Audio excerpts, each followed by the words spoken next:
Hi, my name is Brianna Lindsay, and we are going to be talking about an explosive new Spider-Man and creating visual effects for Marvel Spider-Man Miles Morales.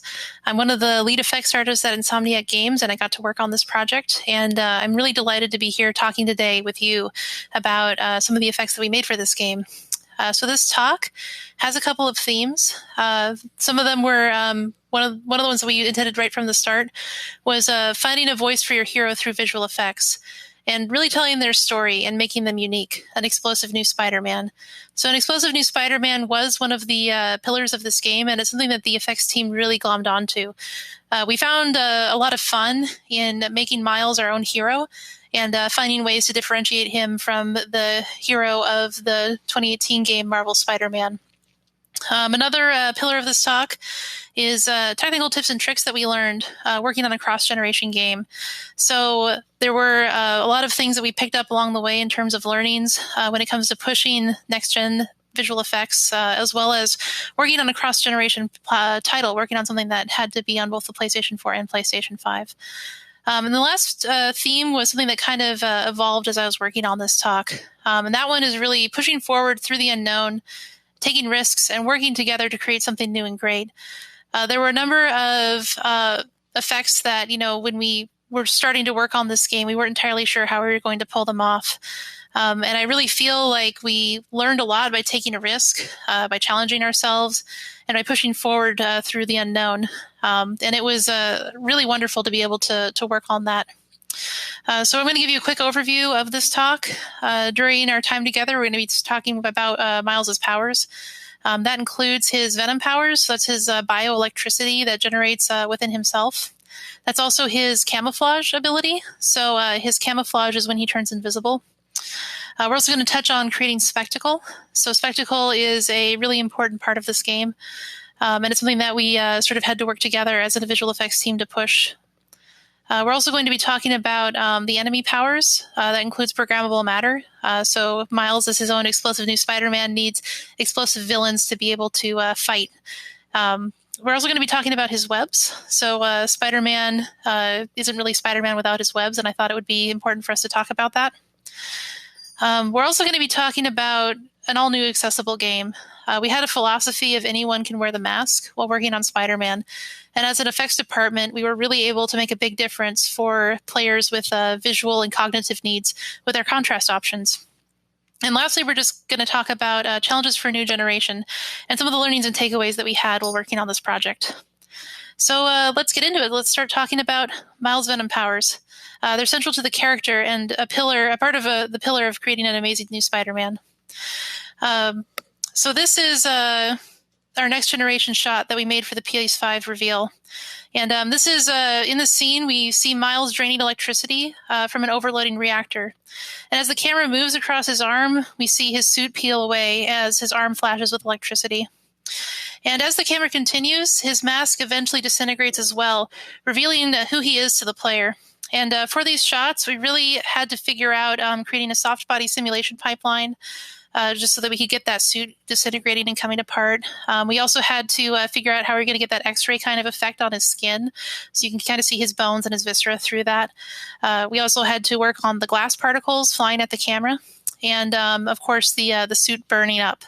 So these were all challenges that we were eager to dive into as an effects team.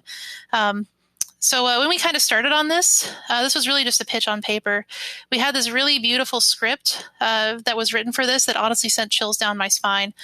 All we really had was this piece of concept art and this script. And, in this script, we hear Peter Parker talking to the player and telling the player, Miles, this is your chance to go be a hero. And that script, it sort of described, we sort of see Miles put his hands into the reactor. We see him absorb this power into himself. And this is really his defining moment as a hero. This is where Miles decides to save his neighborhood within New York City. And it's a moment of self-sacrifice because as he absorbs this into himself, it's a really dangerous moment where he could potentially die. So when I heard this script, it honestly sent chills down my spine. This was a huge opportunity for the effects team to sort of push ourselves and to create something new and amazing. However, I was also really nervous when I heard it because, we didn't have the tools to pull it off. We had to develop those along the way. Um, so one of the big problems that we needed really high quality venom electricity. So that electricity that crackles down his arm, that's something that we had to develop for this. The venom electricity, it's biological, and it's something that comes from Miles himself. And this really differentiates him from Peter Parker, the Spider-Man in our previous game, Marvel Spider-Man, because his abilities are more technology-based. We also had to figure out how to do soft body simulations. We didn't really have a pipeline to be able to do things like simulations of fabric tearing off. So that was the question we were asking ourselves was, okay, well, we really want to do this. We think it's really, really cool. How are we going to pull this off?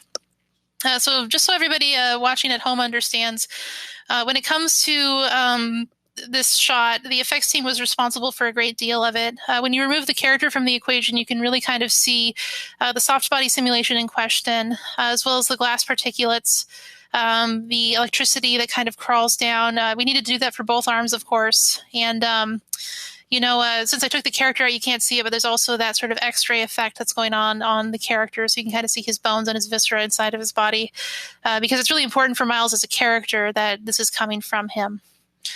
So some of the solutions that we came up with to pull this off, we ended up leaning on some current gen techniques to start. We painted vertex colors to drive that sort of slow reveal of the electricity. Our artist Jenna did a pass on this, and she did an amazing job on creating this electricity. So one of the things we found was that we could afford more vertices on next gen, and we really tried to use that to our advantage where we could. By using more vertices, we were able to sort of push that fidelity on the next gen console, and we were also able to use everybody sort of used this technique, I'm sure, where you use vertex colors, you color a vertice like red, green, or blue. In this case, I think we used red, just to be able to drive that precise wipe. So there's material nodes in our material editor, vertex color nodes, that we sort of lean into to be able to drive this. So this is kind of what that looks like in the particle editor. So as you can see, we were able to get like a lot of precise control, kind of leveraging a current gen technique. In addition to that, we also layered on some of those little particle quads. So you're able to sort of see those additional tertiary like lightnings kind of at the ends. So we did sort of layer in some particle quads in addition to using meshes. But I really liked that we were able to essentially model this out to get more fidelity for this shot. Next up, we're going to talk about simulations and our what we call our animvert pipeline. So we needed to develop a pipeline for bringing in baked soft body simulations that really didn't exist in Marvel Spider-Man. So our solution for this was the animvert pipeline. The animvert pipeline can support tens of thousands of soft body polygons. So this is kind of what this ends up looking like. This is something that our artist Matthew simulated in Houdini and exported out of Maya. This is actually taken from Maya. But we were able to support 29,000 verts, which I thought was pretty awesome and impressive for this next-gen shot. And this animvert pipeline, we sort of had a prototype version of it, but we really fleshed this out and finished it out for our trailer. And we really gained some useful new technology that we were able to leverage in other parts of the game. So just a huge credit to our entire programming staff, especially our animation programmers who were able to help us flesh out this pipeline, because I'm really just impressed that we were able to pull this together for this trailer. And then we also use paint vertex weights to drive the burning edges of the sleeve. So it was really important for us when we were working on this shot to, have the audience reveal and understand who Miles is while they're watching it. So, as the camera is moving, you're not entirely sure who it is until, the camera starts pulling up closer and closer, and you see, at the end it's Miles. It's who Miles is. So what we did was we sort of used vertex color again here. We just sort of painted using the red channel to drive that erosion. So this is actually a GIF. It moves pretty slowly because this shot took place over the course of a couple seconds. But using that red channel, we're sort of able to erode out the simulated chunks. And then also by using an additional color channel, in this case the green channel, we're able to erode out. We're able to put that hot burning erosion edge in addition to eroding out the alpha. So that's kind of how we were able to layer those together to create that suit burning up effect. Next, I'd like to talk about that X-ray skin effect that Miles has.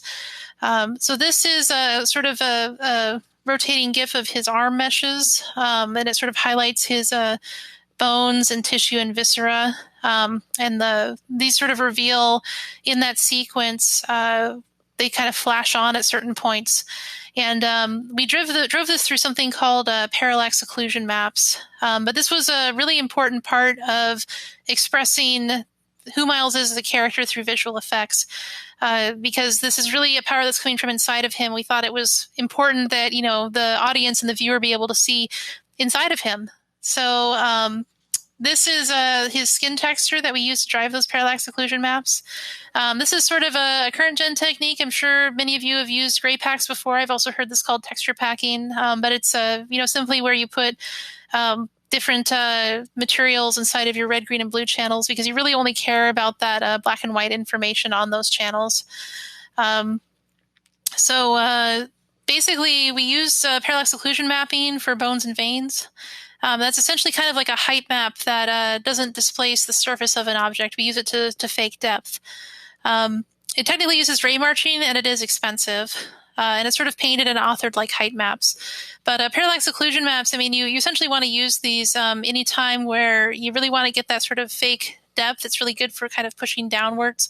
It's really good for craters, but we kind of saw an opportunity here. This was actually one of our artist Jenna's ideas, just to be able to use it to fake depth on a character so you can kind of see the inside of them. So at least when it comes to the material graph, the parallax occlusion maps are actually these UV modifiers that go into the UV texture. So you can kind of see here the parallax occlusion information is kind of going into that UV channel. And, on the blue channel, we're using that blue channel texture to drive just some of the cloudy noise inside of Miles. We're using the red channel to drive some of the squiggly veins inside of his arms. And then the green channel is the one that's primarily being used for his bones. And then this is just another example of this. We're using more parallax occlusion to kind of drive that squiggly sort of look. So we actually are using some UV translate in this as well, so that as it's moving, you get some additional motion.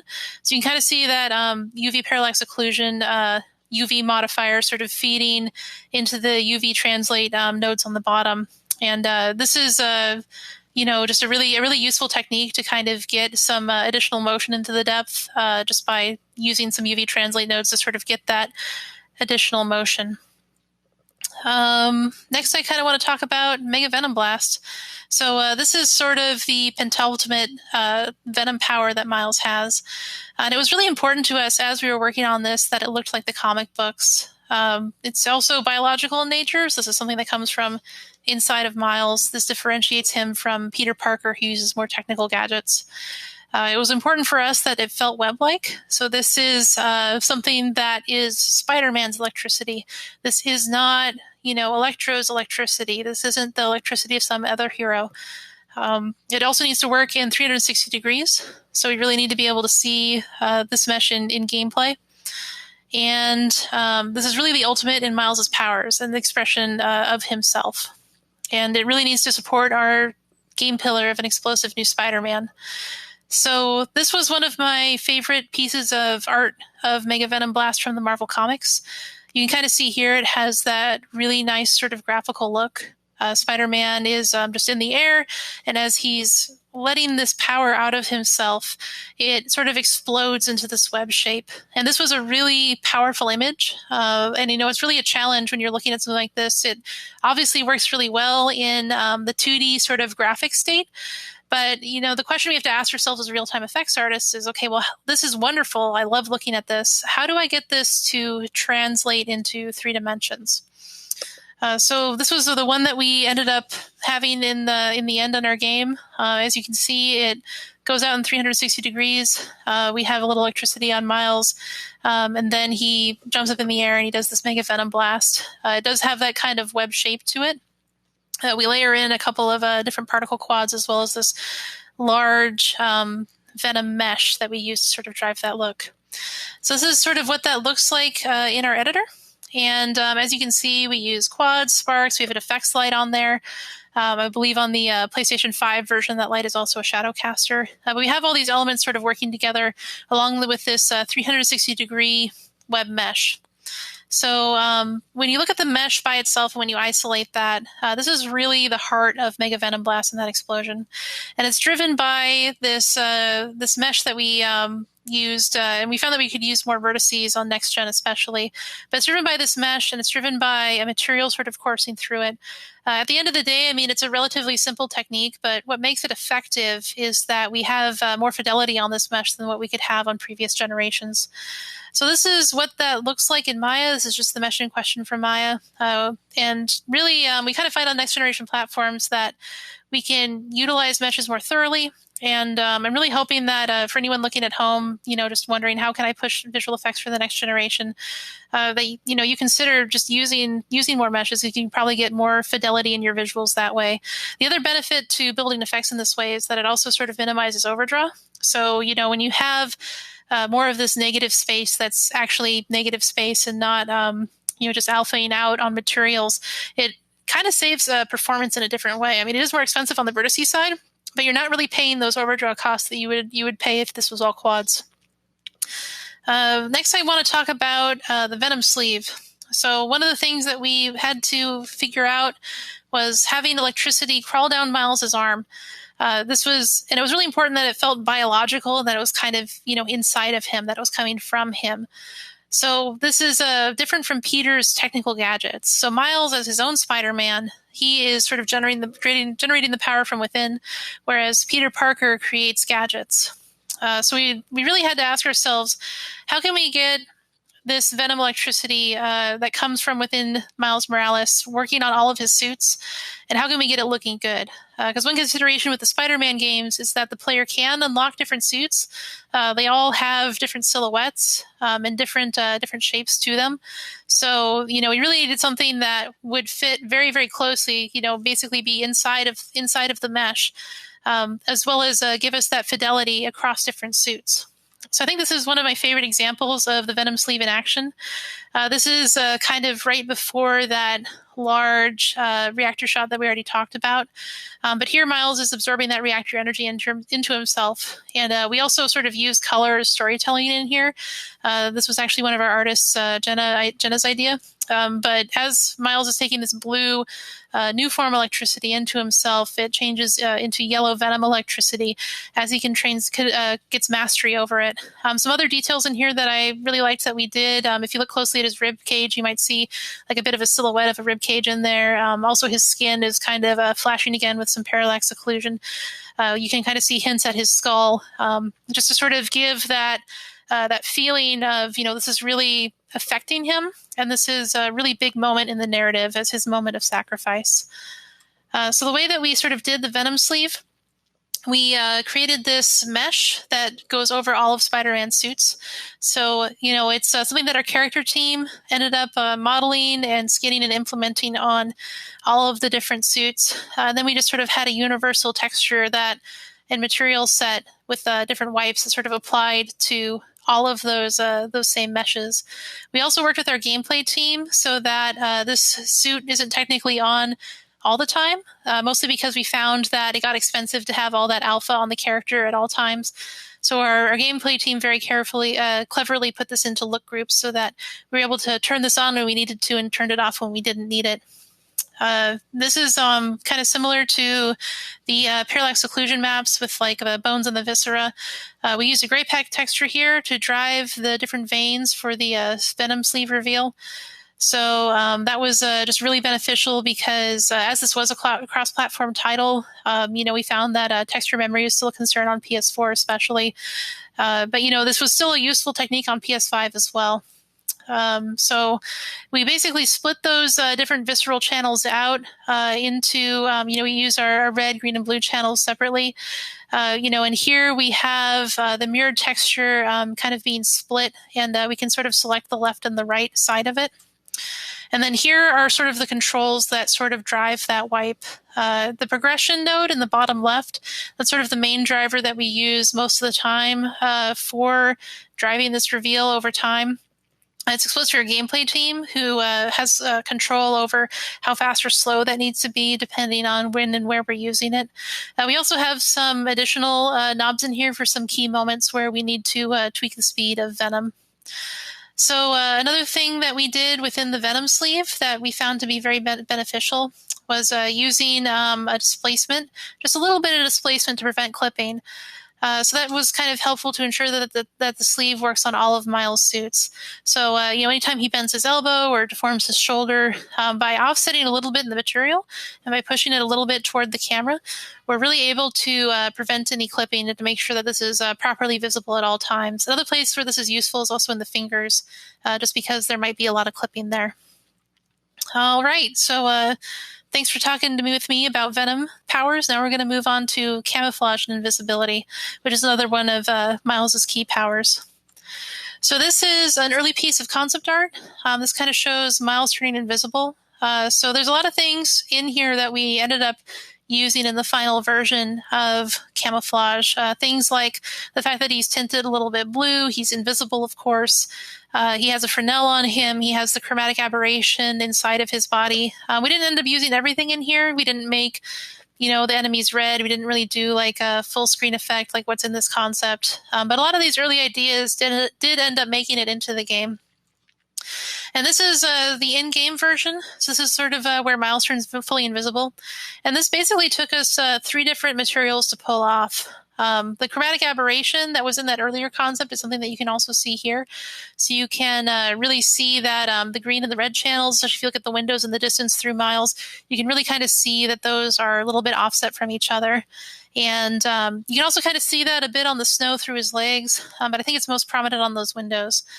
There's also that transition, so he kind of starts, fully opaque, and he sort of gets that kind of like patchwork transition where he turns invisible. So the way that we sort of pulled this effect off, we used some things called pre-composite and post-composite materials to drive that transition. Pre-composite materials are materials that erode out a mesh. So these sort of tell the pixels to not be drawn. And those are applied, like if you think about your render order, those are applied basically before the materials are drawn. The post-composites are materials that apply after the main material is drawn. So the post-composites are materials that basically in the render order, we draw everything, we put the post-composites on after. So that's how you can kind of think about pre is before, post is after. That's why they're called pre and post-composites. In general, these materials are really useful because we can apply them over entire meshes without them being material overrides.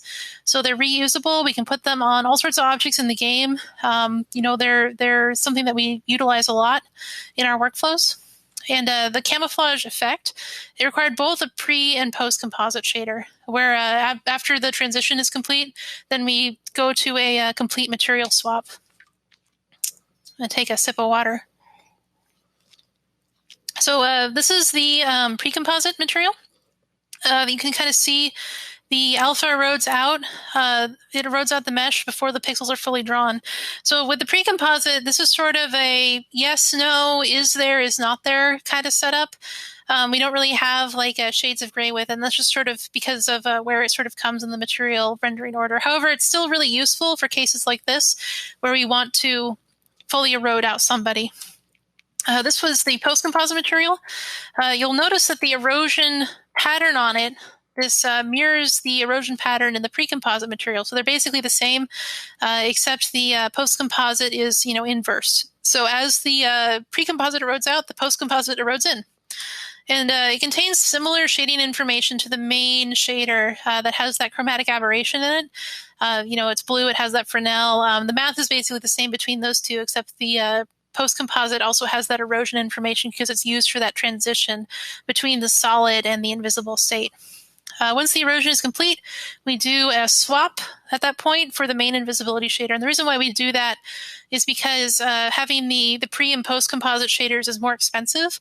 If you do that wholesale material swap, that ends up being cheaper, and that was more performant. Because this was a cross-generation title especially, we needed to make sure that it ran in frame on the PS4. And then this basically applies over the pre-composite when you do that swap. It allows for the illusion where Miles turns invisible while also having solid parts. So when we set this up, our gameplay programming team is wonderful. They set up these configs for us so that we can implement our effects into the game using them. So we did kind of need some help from our friendly neighborhood programmers to make this happen. And then, oh yeah, chromatic aberration. So the chromatic aberration is really driven by offsetting the red and the green channels from each other on the frame buffer. So you can kind of see we have two frame grabs there. They're eventually being combined into one, where the red is being combined separately from the green and blue of the other frame buffer. And then, earlier on in the math, we're just offsetting one of them by like 0.01, and we're offsetting the other by negative 0.01. So those offsets are just a little bit. You only really need a little bit. And then that ends up being combined in the end to create some chromatic aberration. So we also found, as we were working on camouflage, that we needed some special one-off variants. So there were really some cases in the game where Miles had these emotional beats, and originally we didn't set up camo to really have any other timing except for that 0 to 1. However, we really wanted to make sure that we were including these moments using visual effects to sort of help the player understand times where Miles was doubting himself, or when he was scared, or when he wanted to hide. And this required a few custom setups to make it happen, but it was totally worth it to help Miles become his own explosive new Spider-Man. So one such example, this is actually the first time that we see camouflage in game. In this moment, Miles is threatened by Roxxon forces, and we had to slow down the camouflage transition to really make this beat feel good. So the transition is usually about a second long, and it's basically that 0 to 1 parameter material we just talked about. But our programming team exposed some knobs for us in the cinematic so that we were able to really slow this down. And I love showing this beat too, because especially when the camera is looking right through Miles at those Roxxon officers, you can see the you can really see that chromatic aberration there. Another time where we had to do this was this moment where Miles, this is right after that the bridge explodes, and he doubts himself as Spider-Man, and he's not really able to control his camo powers, so his hand by itself turns invisible. And in order to get this beat, the camo ability was sort of designed to go over all of the character. It wasn't really designed to go on one part of the character. So our character team sort of split that hand off to be its own mesh. And then we made a custom material. So the pre-composite material is really only routing out his fingers. And this was really nice because it kind of gave Miles that moment where, he's able to question himself before realizing that, yes, I am Spider-Man and I can do this. This was another camouflage beat that we did where Miles tries to disappear. This is right after he's captured, and the Roxxon guards are hitting him. And we had to speed up camo in this beat. We had to make it really fast, just so he could try to go invisible, and then he'd get hit, and then he would come out of it. And this is sort of building up right to the moment before we do our first Mega Venom Blast.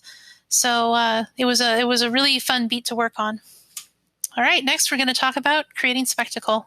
So Marvel Spider-Man Miles Morales is a game that really requires intensive spectacle beats so that Miles can demonstrate his heroic abilities. So one of the challenges that we asked ourselves while we were working on this was, how do we up this for a new generation from what we accomplished in Marvel Spider-Man? One of the solutions to that was coming up with a new simulation pipeline. So Atom Chunk is our new rigid body pipeline. And we developed it to replace the previous pipeline we had in Marvel Spider-Man. This new pipeline that we developed, thanks to the fantastic work of our core team, it allows us to get in high-quality, large-scale simulations more quickly. And a large part of why we developed this is because spectacle is overall very important to the game. So a really good example of this new pipeline comes in from our bridge trailer. And also our bridge mission. So this particular sequence is in the bridge mission. It's when the bridge kind of comes down, and Miles in this sequence is, it's really sort of a moment where he develops himself as a hero. And this particular simulation, this had over 250,000 vertices. And I was really proud of our art team for working on this, including Matthew Bennett, Jin Choi, and Alex Eligo. They were able to really push the next gen fidelity and spectacle on this. Next, we're going to talk about one of the simulations that we did for our winter break mission. This is actually the opening mission to the game. This particular sequence was a really good example of using both of our new simulation pipelines. So this includes both the rigid body anim chunk pipeline that we just talked about, as well as our soft body animvert pipeline. So the soft body can really be seen on the streamers that fall down from this Happy Holidays sign. As well as the animvert can really be kind of seen on those chunks of the sign as it comes down. One thing that was really great about this sequence was that we were able to push the fidelity in terms of sparks and debris particulate coming out in this sequence on the PlayStation 5, even more so than we could on the PlayStation 4. And this was a kind of a really great place where we were able to really leverage that hardware in terms of creating that spectacle. And then another sequence that I thought was really great that we were able to really push for next gen is this sequence where this power plant explodes. The next gen hardware afforded us the ability to have more particles as well as shadow casting lights. If you look at some of the lights on these explosions on the ground, especially in this part right here, it really added a lot of drama. And the next generation hardware was a place where we could really allow that to shine. Next, I'm going to talk about programmable matter, which is essentially the energy weapons that Miles' nemesis, the Underground, used in our game. So with programmable matter, Miles Morales, as a hero, we kind of needed to give him a really new enemy in order to complement him as a explosive new Spider-Man. So this is where the Tinker and the Underground come in. They used nanoparticle-driven weapon tech called programmable matter in the game. And of course, we as VFX artists had to come up with a solution for that. So we had to come up with new and different effects systems to be able to support this, to make it unique and different from what we accomplished in the original Marvel Spider-Man. So one of the first things that we did when we were working on programmable matter was come up with a list of rules for it so that we sort of understood what it was and how it worked. So we decided that programmable matter required nanotech printing. It formed an internal lattice, so it had a support structure inside of it as it printed. It always printed from a source, so this never came from the air. It wasn't magical. It was always something that was tangible and came from a specific place. It is technically a metal. So programmable matter, it is metallic. It's not plastic. It has metallic properties to it. And it's always created by Finn Mason, who's the Tinkerer in our game. So this was a early pre-visualization of programmable matter that we did to sort of help us cement what this looked like. And originally, programmable matter was green. Of course, we ended up changing the colors while we were working on it. But this kind of demonstrates some of those early principles that we came up with for this. So you can kind of see it. It comes from a source. It creates an internal support structure as it prints. You can kind of see the particulate sort of spread over it as it comes into its final shape. And this was really kind of a great guiding pre-visualization for us as we worked to translate this into real time. One thing that we wanted to leverage when we were working with this was GPU particles, which is something that we didn't have on the original Marvel Spider-Man. So this is kind of what we had in game in the end. So you can kind of see that a lot of that original pre-visualization made it into the game. So we do have that internal structure that kind of prints using a material graph that is followed by support struts on the inside, which kind of prints the skin on top. We leverage a lot of GPU particles with a little bit of noise on them to kind of help fill everything in at the end. And then, of course, we also use particle lights just to sort of make sure that everything kind of ties into the scene correctly. So the inside of the programmable matter lattice is controlled sort of like a material wipe. This is driven much like we drove our sleeves. So this is driven with a wipe that is controlled by vertex colors defined in Maya. And we used a lot more geometry for detail. So one big thing about Next Gen is that, you can use more vertices. And leveraging vertex wipes really allows you that precision to kind of give you that really controlled sort of look you're looking for, especially in any kind of cinematic beat where you really want to have control over that. The inside of these lattice models also contained an additional mesh. These were sort of the interior lattices that went inside of each of those segments as they sort of snapped into place. And we use this in the cinematic as well as the gameplay versions. So the lattice segments are sort of driven with the same sort of technique where you have the vertex colors controlling a precise wipe. And then when it comes to timing that, this is just sort of a custom input value. So we have the X in that custom input node. That is something that is exposed to us and that we can manipulate and control and keyframe in the particle editor. So we use custom input values quite a bit while we work because it gives us more precise control over the timing of when those come online. Another thing that we used quite a bit was GPU particles. So a lot of the underground attacks are driven by GPU particles. So you can kind of see this is the Gauntlet enemy's AoE impact. When the Gauntlet enemy hits the ground, it creates this awesome shape. They actually destroy their programmable matter technology as they do this. So GPU particles were new to Miles Morales since we had a CPU-driven system only in the first Marvel Spider-Man. So because this was new technology, we really wanted, new to our game engine, because it's something we hadn't had previously. We leveraged it heavily when it comes to the underground attacks. And we use them to help programmable matter feel more threatening and unique and different. So this is the main Gauntlet enemy attack.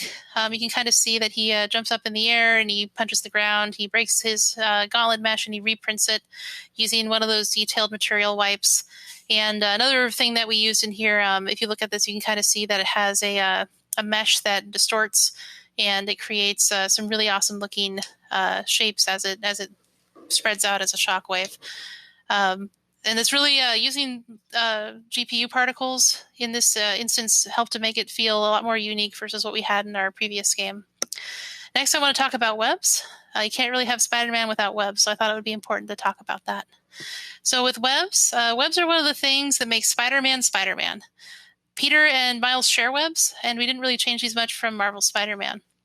However, it's still kind of worth reviewing how we did it. Webs are a team effort between VFX and many other departments, including animation, rigging, rendering, and gameplay. And it's one of the things that we get asked about the most. So I wanted to make sure that I included it in this talk. So the first thing I want to talk about are the traversal webs. So these are the webs that Miles uses when he's swinging across the city. So you can kind of see here, this is in the bridge mission where he's swinging around. It's basically just those web lines that he uses to get all over the place. These are basically splines. They're programmatic in nature.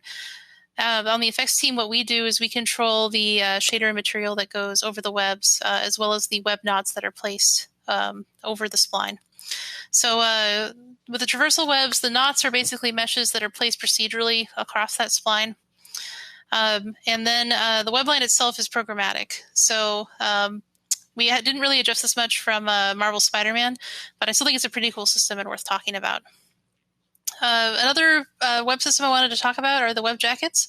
So these are webs that the players can put on enemies during gameplay. They serve a function in gameplay. They allow the player to immobilize enemies. And essentially because they are webs, they do need to be skin tight and to fit over the character. So with these kinds of webs, we have face webs as well as the body webs. Each of these kinds of webs are skinned in Maya to each character model. So we have to get that character in the proper bind pose, and then we create layers of meshes over it. We do have our meshes set up in such a way that they play nicely with the UVs and the materials in our engine for webs. And the materials for the webs, they basically drive the terrain and the appearance. So when these go on and off, they kind of erode in and out. A lot of that is material driven. Next, I wanted to talk about the stick stuff together webs. So these are the web cones and web tunnels. You can kind of see them here where Miles is trying to stop this bus from going over the bridge.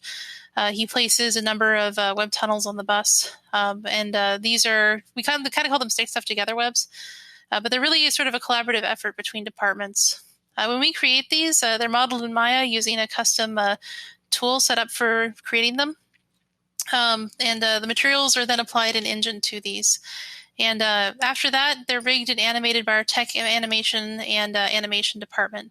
So on the effects side, a lot of what we do is mostly just generating the initial meshes, and then we'll generate the materials that go with it. However, when it comes to controlling them and animating them and placing them, a lot of that is done by our animation team. And webs are really a team effort. So something that I thought was really important to touch on in this talk was accessibility. Accessibility was very important for us for next generation, and at Insomniac Games we had a really big push to create the most accessible game possible. So many departments, including visual effects, decided to pitch in and see what we could do to make this game one of the most accessible games we've ever made. So we had this philosophy of anyone can wear the mask. Basically, we thought anyone should be able to be Spider-Man, and we wanted as many players as possible to enjoy that fantasy of being Spider-Man. So at least within the effects team, we sort of drove what we called contrast features in Marvel Spider-Man Miles Morales, and we found that we could have a really big impact on the game in this way. And I'll get into what contrast features are in a second. One of the things that we created for this was the high contrast background. So that is designed to help low vision players enjoy our game. This is essentially a full screen quad that we put over the screen that desaturates the world. And then after we desaturate the world, we'll flag relevant effects for combat to draw on top of that full screen quad. And we'll also add high contrast shaders to enemies and combatants and relevant objects to gameplay in order to help them stand out. And this is kind of what that looks like in action. This is, you can kind of see the skybox is darkened. The enemies get bright shaders. Relevant effects to the combat draw on top of that background. So this is a really beneficial mode for anybody who has vision issues, anybody that might have cognitive issues. They might benefit from this because it basically reduces visual clutter and visual noise, and it tells the player what is important for them in combat. And we found that this was very helpful for a variety of players. And part of why this is so important, I'm going to get a little personal with this, but this is a video from the original Marvel Spider-Man, and this is the Fisk boss fight. So this is the first boss fight in that game. And my fiance is a low vision player, and when he played through this segment of the game, when I watched him play it at home, he was unable to get through this segment of the boss fight. And the reason for that was because he was unable to tell the difference between the boss and the ads. And looking at this as a visual effects artist, I know this is a problem that we can solve, especially as a real-time effects community. I think that it's something that pretty much anybody could come up with a solution for. So the solution that this is just sort of a simulation of what that low vision looks like. So this is actually a simulation I did of my fiance's sight. So he's losing some of his central vision. So for a low vision player, you can imagine it's very frustrating when you're playing in a fight like this. You're not able to really tell who's the boss and who the ads are. But thanks to the contrast features that we added to Marvel Spider-Man Miles Morales, my fiance, I'm glad to report, was able to play through that game entirely by himself without assistance. And part of that was because of these contrast features that we added. And at least for me personally, I think this is probably one of the things that I thought was the coolest part of creating a next generation title, was really thinking holistically about game development and thinking about ways that we can make games more accessible than ever to new players. And honestly, this is probably one of the things I'm most proud of. So one of the tricks that we did for the high contrast background was basically making the skybox really dark. So in order to detect the skybox so that you can color it something other than skybox colored, you just have to compare the depth buffer to the far clip value.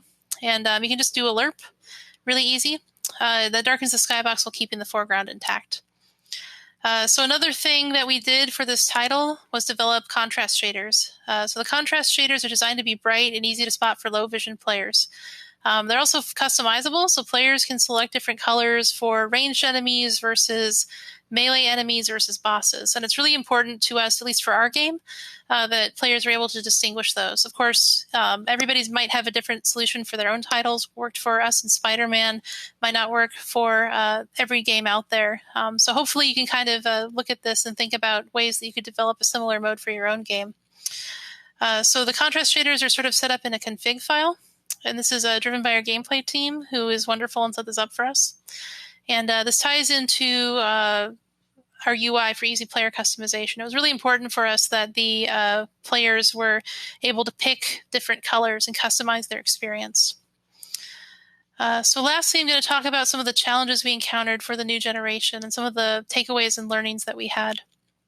So some of the challenges that we faced with this title was that Marvel Spider-Man Miles Morales really needed to be a next-gen title, while also at the same time being a cross-platform title. It had to release on the PS4 too. So one of the challenges we had was how can we make a game perform on PS4 while still finding ways to push next-gen quality?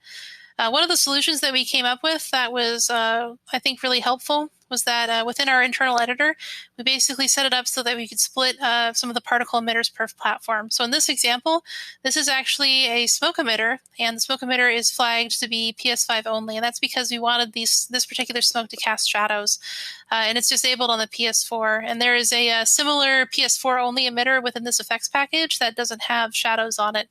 So this was a great solution for us to be cost effective in terms of not needing to re-implement some of these emitters multiple times. And it really helped us out in terms of delivering that next-gen quality. So with this system, with the PS4, PS5 emitters, it allowed us to selectively add a bunch of particle upgrades for both the PS5 that might have been unperformant on the PS4.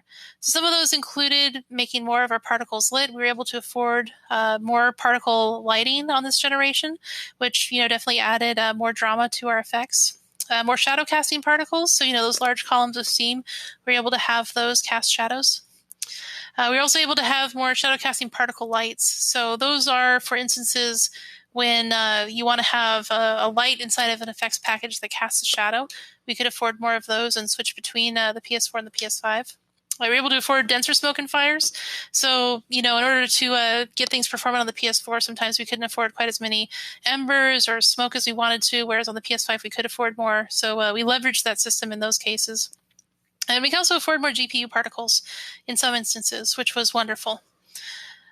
Some other limitations that we ran into, the PS4 had more memory limits compared to PS5. Part of that meant that simulations had to be smaller for the PlayStation 4, unfortunately. We were able to afford more on the PlayStation 5. Texture memory was more of a concern on the PlayStation 4, so we were limited to how many smoke maps we could use on that console versus how many variety of maps we could use on the PlayStation 5. Loading times were also something we had to be mindful of. So the PlayStation 5's solid-state drive meant that we were able to load scenes very fast. Unfortunately, on the PlayStation 4, we had to preload in simulations a little bit earlier just so that we could have that play correctly on time. Some other findings. The PlayStation 5, it had more memory in the solid-state drive, so that was a huge advantage. So we were able to load in our simulations very quickly on that platform. The GPU, it definitely needed more space for ray tracing. So one finding was that although we could afford a little more GPU particles, that didn't mean that we could go crazy, right? Just because we have a great new hardware doesn't necessarily mean that we can, go to 11 with GPU particles. We also found that we still need to watch overdraw in next gen. So alpha and overdraw is still going to be expensive. That's one of the reasons why leveraging meshes with negative space worked out so well for us. And one of the big wins was that we could afford more vertices on the PlayStation 5 versus the PlayStation 4. And that was a huge benefit that we definitely leveraged. And that allowed us to use more meshes where it made sense. However, we still had to be careful to watch vertex density. So whenever we had really small splashes, we couldn't, put 10,000 verts on something like that. We still had to, be somewhat mindful of how dense the vertices got. So some general learnings from working on this project, the non-technical learnings. The ambition of Next Gen was a little nerve-wracking. But one of the big takeaways for me was that you can't create great things if you don't try. And it's definitely okay to be a little nervous. When you're feeling a little nervous, it means that you're on the right track and you're going outside of your comfort zone and making something wonderful. An example of this is when we had to build our animvert pipeline to make that reveal shot a reality. Because the simulation, it was really important that we saw the fabric tear away so we could reveal who Miles was. And if we hadn't really taken that leap of faith, I don't think we would have made a shot as great as that shot was. And we wouldn't have developed this wonderful new pipeline that we can use in our engine. We also took a chance on accessibility features, and we delivered a much more accessible game. So one thing that was really wonderful working on this title is that, I didn't really go into this title thinking that, it was going to be the most accessible game ever, but the more passionate we got about it, the more excited we got about accessibility, and the more the studio rallied behind creating the most accessible game we could. I feel like we really kind of pulled together and made something great. And it was really personally satisfying to see someone I care about be able to play through the game from start to finish by himself, even though he is a low vision player. And one of the benefits of this, too, is that, we found all kinds of players, not necessarily just low vision ones, benefited from the contrast options. We were also able to give Miles his own unique powers that were different from Peter's through visual effects. So it was really wonderful to be able to tell that story and to tell that narrative of Miles becoming his own hero and Miles having his own experiences through visuals. Some other additional learnings. When working on new hardware, old techniques can be leveraged in new ways. So using vertex blending with detailed color usage to drive material transitions. So, we were able to leverage more vertices, and that was kind of new, but vertex painting, that's kind of an old technique, but blending the old with the new was kind of a big discovery on this project. I also learned that it's really important to thank your programming team for all the amazing work that they do to enable you to push toward a new generation of greatness. So a lot of what we did and what we covered in this talk wouldn't have been possible without our wonderful programming staff. They really enabled the visual effects team to do their best and be their best. I also learned that over-communicating is good. On this project, we really had to kind of rally together to create something wonderful. And, the more that we worked together and problem solved together, the better we were able to deliver this project. And lastly, I really loved this project. The people I worked with were some of the best in the industry. And I'm really proud of what we did together. And I'm really glad that I was able to talk with you all about the effects that we did for this game. And thank you very much. Let's have some Q&A.